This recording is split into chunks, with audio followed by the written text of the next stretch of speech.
तोहि मोहि मोहि तोहि अंतर कैसा, कनक कटक जल तरंग जैसा। सतगुरु रविदास महाराज जी इस शब्द द्वारा प्रभु में अपनी अभिन्नता का वर्णन करते हैं। हे प्रभु जी, मैं आपका नाम सिमरन कर आपका ही रूप हो गया हूँ। जो जीव इस संसार में सभी तरह के बंधनों से मुक्त होकर प्रभु का नाम सिमरन करता है, वे प्रभु का ही रूप हो जाता है।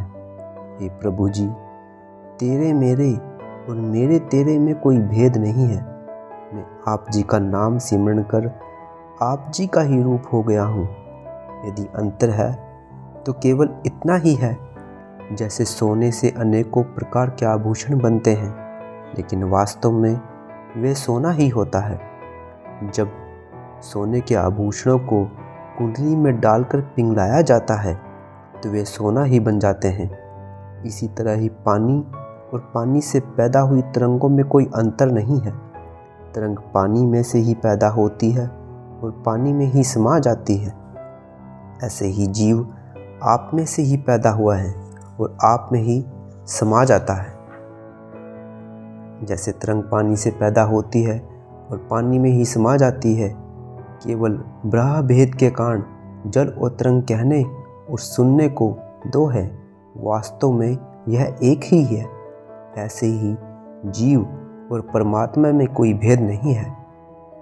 जो पे हम ना पाप करंता, अहे अनंता, पतित पावन नाम कैसे हुनता रहाओ।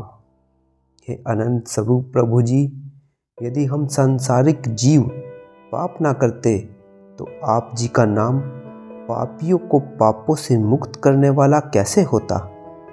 जब जीव की मति पापों से भर जाती है तो वह परमात्मा के नाम से रंग होकर पापों से मुक्त हो जाती है।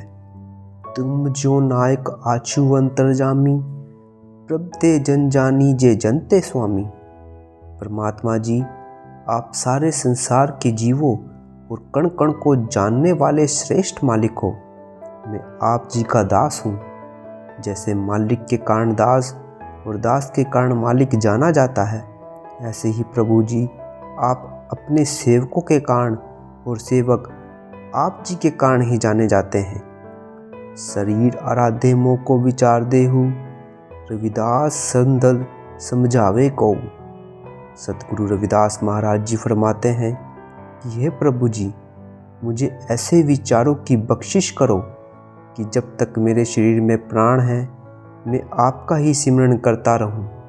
मुझे समदृष्टि वाले संत महापुरुषों की संगत प्रदान करो, जो अज्ञानता में भटके हुए जीवों को यह समझाए कि सभी जीवों में परमात्मा का ही वास है। जय गुरुदेव, धन गुरुदेव।